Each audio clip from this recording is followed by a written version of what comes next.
अस्सलाम वालेकुम स्टूडेंट्स। जी हमारी जो सीरीज़ चल रही है मैथ्स की, न्यू मैथ्स की, उसके हमने एक्सरसाइज नंबर 3.3 स्टार्ट की हुई है और उसका क्वेश्चन नंबर 4 हमें करना है। तो क्वेश्चन नंबर 4 देखते हैं आज क्या है, क्योंकि क्वेश्चन नंबर 3 तक हमने कंप्लीट कर दिया था अपनी लास्ट वीडियो में। तो आज क्वेश्चन नंबर 4 से हम स्टार्ट करेंगे। देखिए क्वेश्चन नंबर 4 के अंदर क्या है स्टेटमेंट इसकी, कि लिखते हैं इसकी स्टेटमेंट। जैसे कि आपने रिक्वेस्ट किया है कि क्वेश्चन की स्टेटमेंट भी लाजमी लिख दिया करें, तो मैं क्वेश्चन की स्टेटमेंट लिखना चाहूँगी, तो मैं वो लिखती हूँ, फिर आपको करके दिखाती हूँ। ठीक है। Given that f of x is equal to,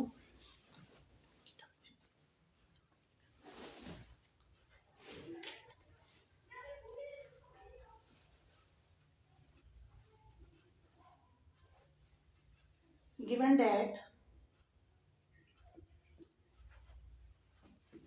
F of x is equal to a x plus b plus 1 where a and b are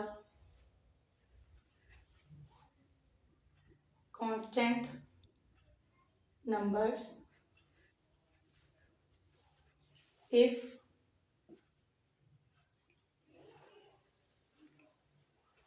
f of x,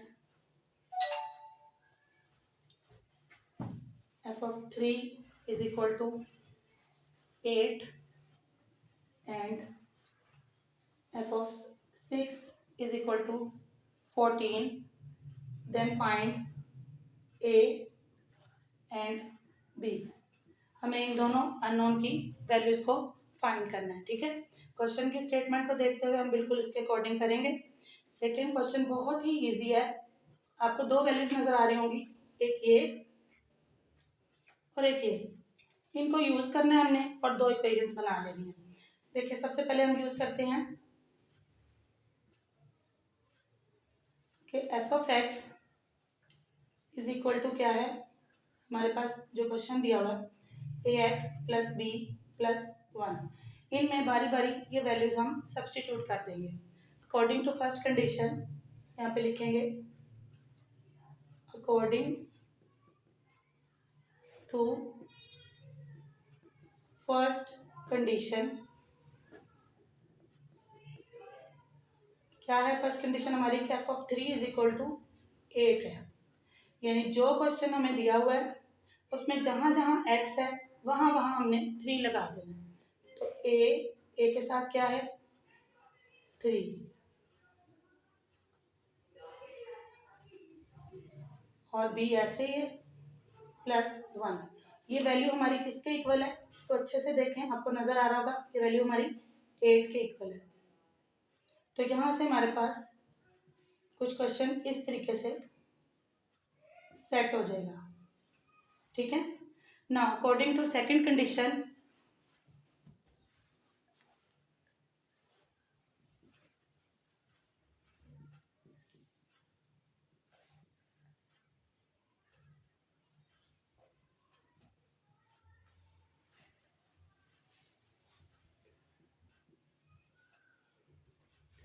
हमारे पास एफ ऑफ 6 दिया हुआ है 14 के इक्वल। अब क्वेश्चन में जहां जहां x है वहां वहां हम लगाएंगे 6। जैसे हमने पहले 3 लगाया वैसे ही हम बिल्कुल 6 लगाएंगे। और आंसर किसके इक्वल है 14 के, तो इसके आगे लिखेंगे 14। थोड़ा सेट कर लेते हैं क्वेश्चन को। तो सेटिंग के बाद after your setting you will get this, कि 14 1 उधर जाके क्या हो जाएगा माइनस। सिमिलरली हम इधर भी अभी से कर देते हैं कि 8 minus 1 which is equal to 7 और ये हमारे पास 13 आ गए। अब ये दो इक्वेशंस हमारे पास आ चुकी हैं। आपने ऐसी इक्वेशंस को सॉल्व करना सीखा हुआ है। देखेंगे इक्वेशन है हमारे पास 3a plus b equal to 7 और 6a plus B equals to 13। इनको सॉल्व करेंगे, ऐड कर ले सब्ट्रैक्ट कर ले। ठीक है, आपको करना आता है इसको हम सब्ट्रैक्ट करते हैं। सब्ट्रैक्ट करके हमारे पास साइन चेंज हो जाएंगे तो बी हमारा कैंसिल आउट हो जाएगा। यहाँ पे क्या आ जाएगा प्लस माइनस माइनस 6 में से 3 गए 3, और जो बड़ी वैल्यू के साथ साइन होता है साइन ऑलवेज हम वो यूज़ करते हैं, तो यहाँ पे माइनस लिखेंगे। ठीक है, जो भी साइन बड़ी वैल्यू के साथ होता है। -3a is equal two plus minus -13 में से 7 गए तो कितने हो जाएंगे हमारे पास ये 6 हो जाएंगे, और नेगेटिव का हो जाएगा। अब नेगेटिव दोनों साइड पे है तो खत्म हो जाएगा। 3 2 जार 6, तो ए का आंसर हमारे पास 2 आ गया। अब किसी एक इक्वेशन में आप अगर यूज़ कर लेते हैं ए के आंसर को तो हमारे पास बी का आंसर आ जाएगा। लेट्स सपोज हम यूज़ करते हैं इसमें ए का आंसर यूज़ करें using a is equal to 2, तो ए की जगह पे 2 लगाएं। 6 2 जार 12,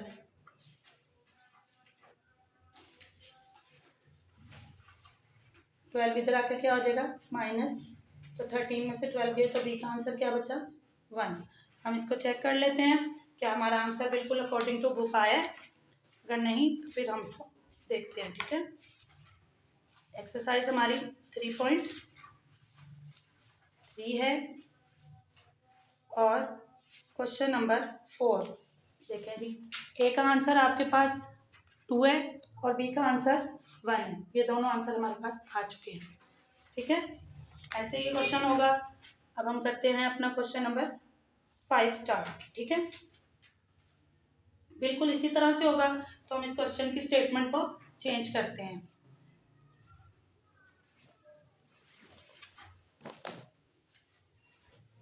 क्वेश्चन नंबर 5, अब एफ ऑफ एक्स की जगह पे यहाँ पे जी ऑफ एक्स दिया हुआ है।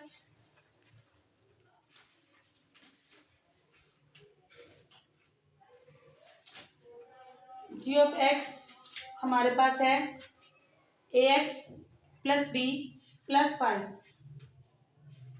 Where a and b are constants, और अब जो जी ऑफ एक्स है वो हमें दिया हुआ है g of 1। Ji of -1 value दी हुई है 0, तो आपको पता चल रहा होगा बिल्कुल सेम क्वेश्चन है। एफ की जगह पर उन्होंने जी लिखकर किया और जी की जगह पर इधर एक्स की जगह पर 2 लिखकर वैल्यू। अब जो आएगा आंसर हमारे पास 10 आएगा। फिर अगेन हमने वही ए और बी का आंसर निकालना है, तो आपको समझ आ रहा होगा बिल्कुल सेम क्वेश्चन है। इसको ट्राई करते हैं, हमारे पास क्या हो जाएगा चेंज हो जाएगा सारा क्वेश्चन। हम लिखते हैं यहाँ पर ये वैल्यूज चेंज हो जाएंगी। ठीक है, अकॉर्डिंग टू सेकंड कंडीशन भी चेंज हो जाएगा, ये भी चेंज हो जाएगा, और आगे हम इसको सॉल्व करेंगे। ऑलमोस्ट एक पैटर्न बन जाता है ना, जब एक क्वेश्चन को सॉल्व करते हैं तो वो एक पैटर्न बन जाता है, उसी को फॉलो करते हुए हम करते हैं तो फिर हमें इजी लगता है। ठीक है, देखिए हमारे पास क्वेश्चन क्या दिया हुआ है, g of x a x plus b plus 5। According to first condition क्या दिया हुआ है हमें दिया हुआ है g of -1 which is equal to 0। Value लगाते हैं हम, जहां जहां क्वेश्चन में एक्स है वहां वहां -1 लगाना है, प्लस बी प्लस 5 और इक्वल टू रखना है आपने 0। कुछ अरेंजमेंट करेंगे तो ये क्वेश्चन ऐसे सेट हो जाएगा। ये हो गई हमारी first equation. According to second condition g of 0 कितना दिया हुआ, सॉरी जी ऑफ 2 दिया हुआ हमें 10 दिया हुआ। हम जहां जहां क्वेश्चन में एक्स है वहां वहां क्या लिखेंगे 2 लिखेंगे, plus b plus 5 equal to क्या है, आंसर हमने क्या यूज करना है 10। थोड़ा सा अरेंज कर लेते हैं इनको, तो 2a plus b is equal to 10 में से ये 5 उधर जाकर माइनस हो जाएगा, जो कि बचेगा 5। अब ये दोनों इक्वेशंस हमारे पास सेट हो गई हैं, इनको सॉल्व करते हैं बिल्कुल उसी तरह जैसे लास्ट क्वेश्चन हमने किया है। लास्ट क्वेश्चन की तरह सेट करते हैं इनको। देखें हमारे पास क्वेश्चन है a plus b is equal to -5, 2a plus b equal to 5।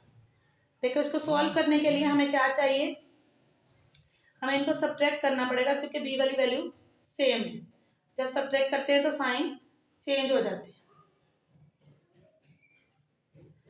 ये खत्म हो जाएगा, minus minus plus sign minus का आएगा जो बड़ी वैल्यू का होता है। इसी तरह माइनस माइनस प्लस साइन बड़ी वैल्यू का आएगा जब दोनों में सेम साइन हो तो माइनस ही लिखते हैं, माइनस दोनों तरफ से खत्म हो जाएगा, तो एक आंसर क्या बचेगा 10/3।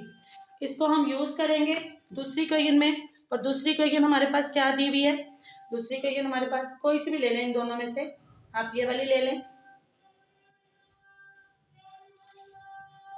यहाँ पे लिखा है एक ही जगह पे हमने 10/3 और b की वैल्यू हमने उसी तरह उतारी, -5 सेम रहा, ठीक है। -5 ये इधर आया, 10/3 प्लस का हो जाएगा 15 हो जाएगा ये,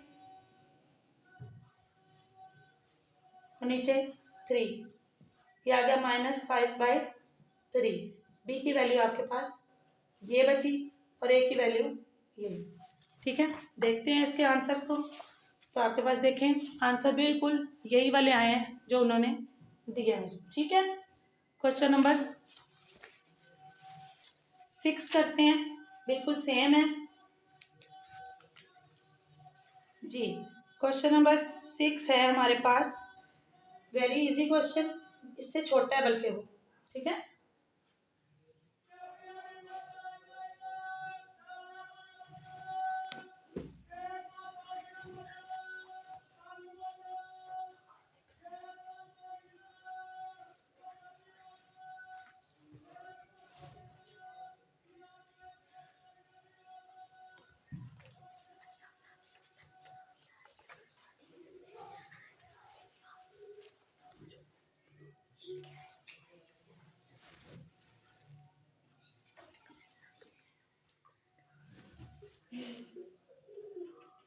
क्वेश्चन नंबर 6 है हमारे पास कि f(x) हमारे पास है, देखें इसकी स्टेटमेंट को, कंसिडर करें कि एक फंक्शन f(x) जो कि इक्वल है 5x + 1 के, अगर आपके पास f(x) = 32 हो तो आंसर x का निकालना है, सिर्फ इतनी सी स्टेटमेंट है इसके, ठीक है। Find the value of x, बहुत इजी है।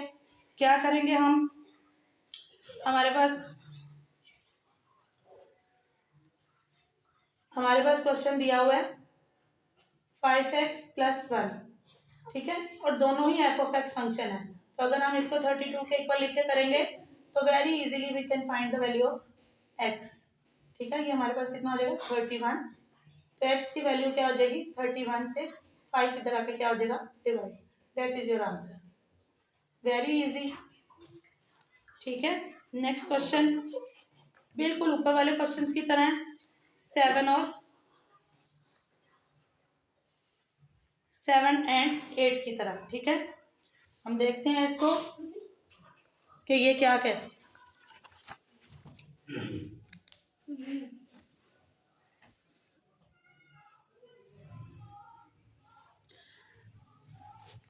अच्छा जी बच्चे, क्वेश्चन हमने पीछे देखा है इसको आंसर को, तो इसका आंसर 6 है।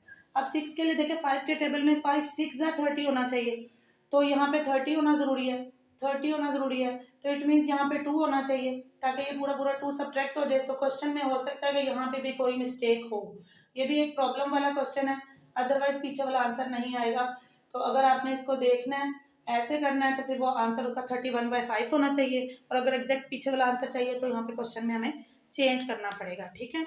नेक्स्ट देखते हैं question number 7 which is the last question of this exercise.